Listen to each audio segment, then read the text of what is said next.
அன்னைக்கு 10 பேர் சேர்ந்து மிரட்டும் போது ஆர்ஜே பாலாஜி சொன்ன அந்த ஒரு விஷயம் தான் இப்போ நடந்துக்கிட்டு இருக்கு. கங்குவா திரைப்படம் ரொம்பவே மோசமாக விமர்சிக்கப்பட்டதால தான் படம் நஷ்டமாகிட்டு.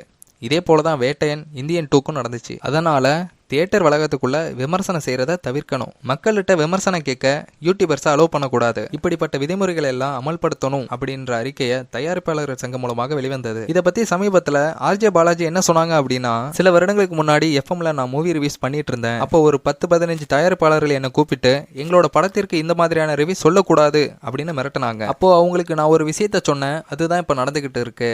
நீங்க என்ன மிரட்டி ரிவ்யூ பண்ணக்கூடாது அப்படின்னு கூட சொல்லலாம், நானும் பண்ணாமல் கூட நிறுத்தலாம். ஆனால் இன்னும் கொஞ்ச நாளில் என்னை போல ஒரு 10,000 பேர் ரிவ்யூ சொல்லுவாங்க. அவங்க உங்க படத்தை பத்தியும் பேசுவாங்க. உங்களால அவங்கள ஒன்றும் பண்ண முடியாது, நிறுத்தவும் முடியாது. நான் அன்னைக்கு சொன்னது இன்னைக்கு நடக்குது. யார் வேணும்னாலும் எந்த படத்தை வேணாலும் விமர்சிக்கலாம். அவர்களுக்கு முழு உரிமையும் உண்டு.